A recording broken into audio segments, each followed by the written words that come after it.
Hi guys, welcome to my channel. Today I have a very special guest, my teacher from elementary school. I am very excited for you guys to meet him. Let's get started. I didn't quite let him introduce himself, but this is Mr. Mary. So I'm Jesse Mary. I've been teaching McKenna School District for, I just finished 25 years. They love going for walks. This one's Scout.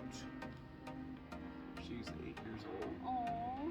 Little English Springers in a lab mix. Yeah. And then our youngest, I don't know how you before.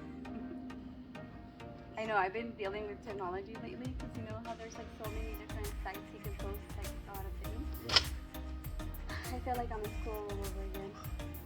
It's a learning curve. That's what we were doing classes online. Yeah.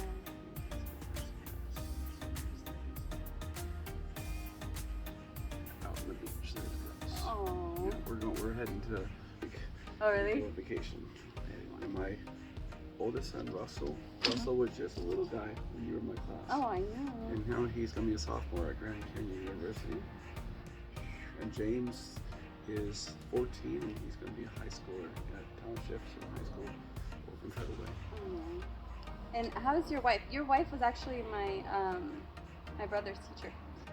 Alejandro? Not Alejandro, Aaron. It was I remember,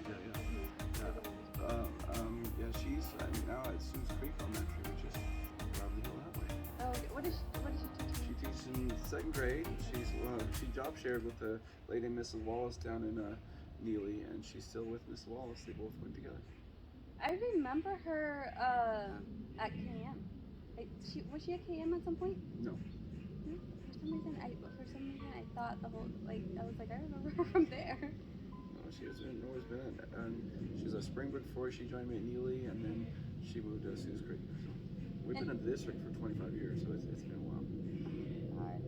I know. I actually want to show the photos that you sent us. That's good. I'm like, oh my god. I'm just gonna get them out there before anybody else finds them. Yeah. I'm just gonna put them out there. So all the embarrassing photos that I have. I have a scrapbook of all the pictures, and when I connect with a former student, I just remember this. Oh my god. Yes, I know. And I remember I went to Alejandro's graduation, and we took a photo, and he looks so small. Like to me, he looks such a baby, and I feel like I haven't changed. You haven't changed. Like I'm just like. I mean, I know when I messaged you, you were like, yeah, but I feel it now. Yeah, I do. Feel the years. I do. Yeah. What's Alejandro up to?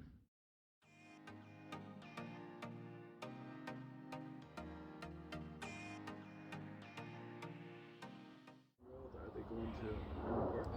Yeah. Is it for a couple? Yes.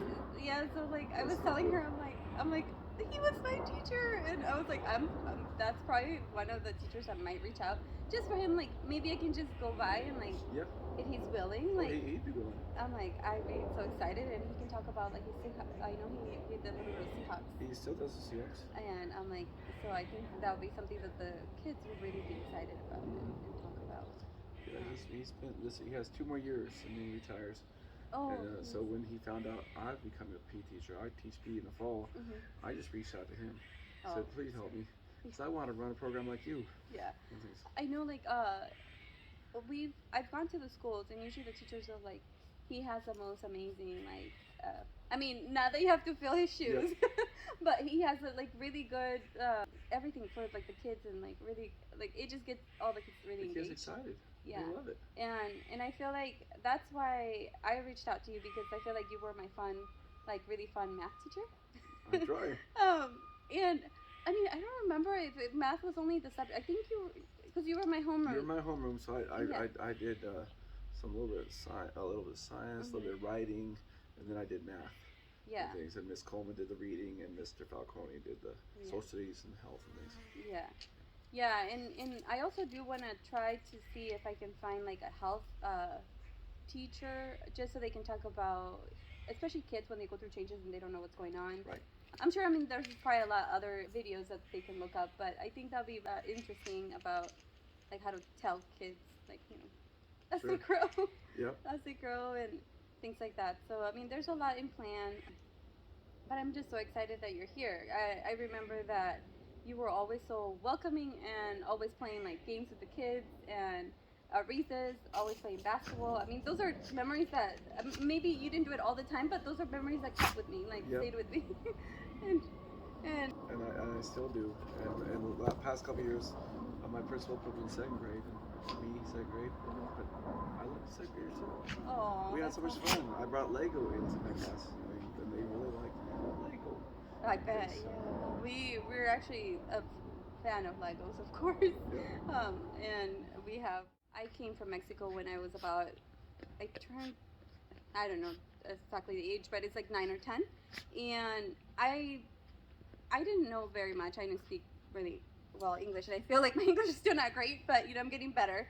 And I just remember you were very like just willing to help and very open, and you still are. I mean, you're here and taking time out of your day, and you didn't have to. So, like to me, when I'm not gonna cry, but when you replied and you said yes, like I just broke down in tears because I felt like I'm reaching my goal and I'm getting a little bit closer to what I want.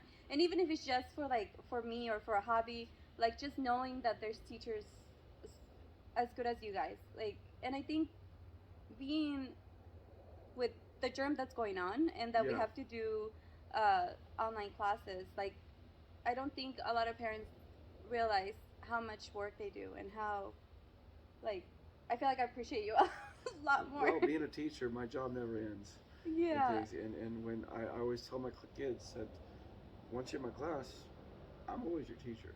I'm always here. So I've been to high school graduations. On Sunday, I just went to a wedding of one of my kids and just celebrated their wedding. It's like, I love contacting them because as a teacher, it's my job to teach you and things, but I establish relationships and I establish rapport and things, and it just doesn't end when the school year's done.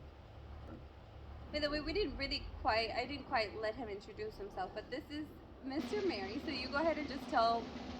I'm Whatever. Jesse Mary. I've been teaching the Kent School District for, well, I just finished 25 years and things, and I've had this haircut for a long time and things. I just, what I do, but all my life I knew I was going to be a teacher, and I started out second grade at Park Orchard when I student taught, and most of my career has been 6th to 5th grade. I taught Martin Satoon for 5 years, elementary, and I taught Amelia Bryan. Samara was in my class, my second year there. I love 6th grade too, and I've also done 5th grade, 2nd grade, and this year I'll be teaching PE. But teaching's in my blood and things, and it's just my passion, and I just don't know if I couldn't do anything else.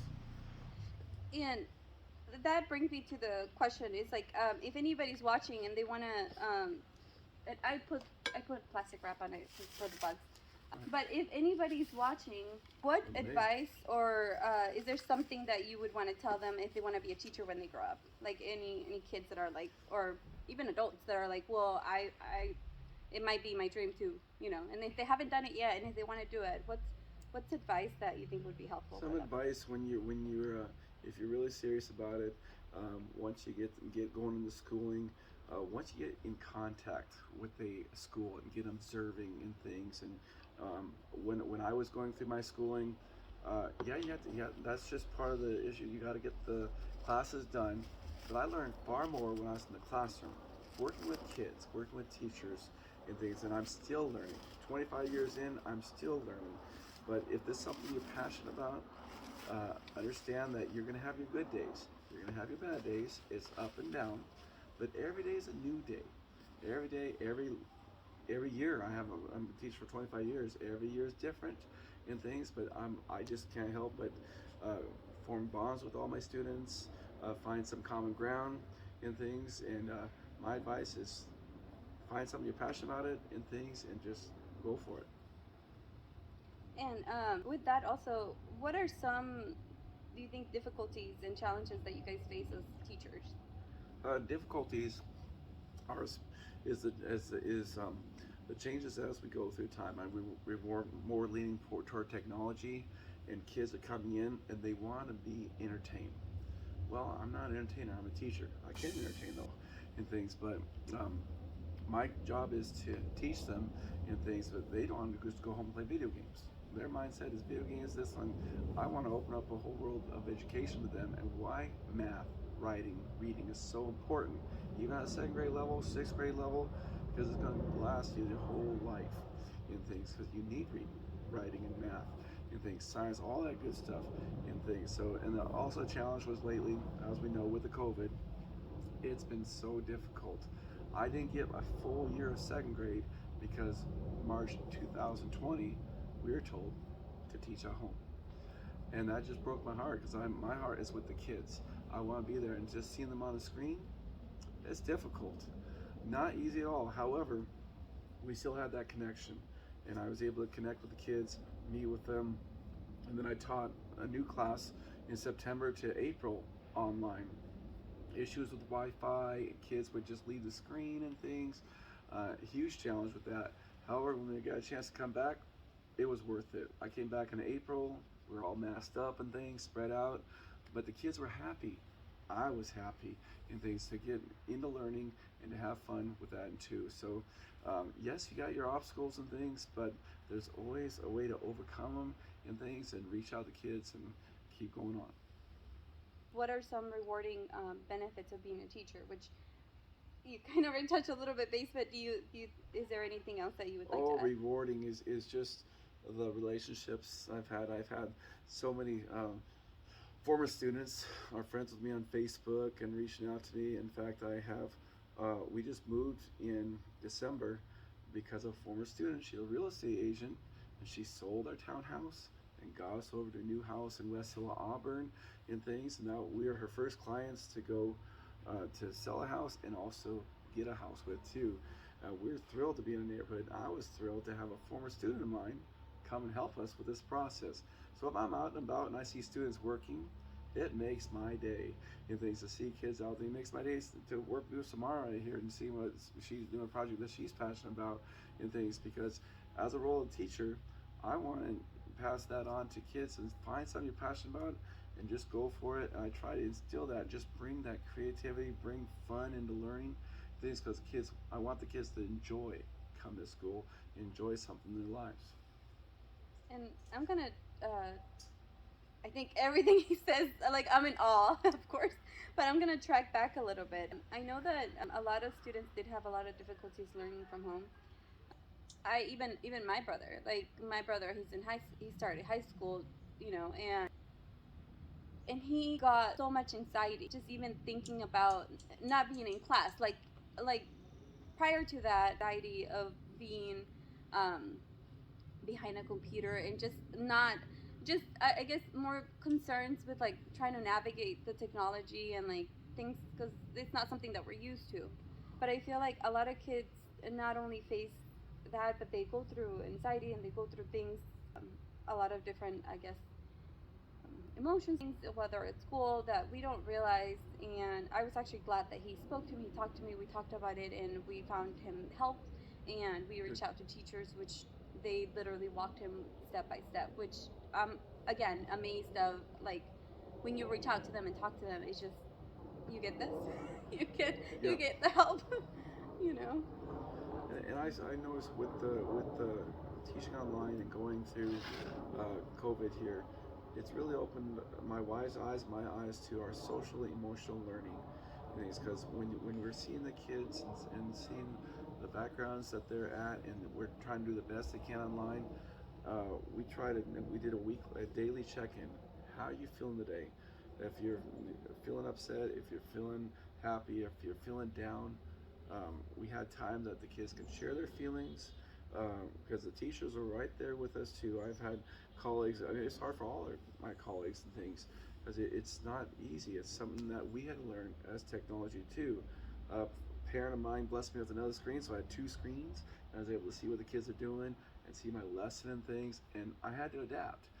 The kids had to adapt too and things, and so it's a huge learning curve for all of us and things, but it all comes back to also is how you're doing in things. Can we get through this? Because it's a scary thing with this COVID. With the kids were scared about getting it themselves too and things, and I think one of my second graders tested positive and things. That bothered me and things, but we just reach out to them, support them the best we can in things, and know that they're valued. That at home, what is something that you think would be helpful for them, like when they come from home or when they're navigating? Like, I know I've struggled a little bit with like trying to get my daughter online. Right. Because my computer, guys, it was a dinosaur computer.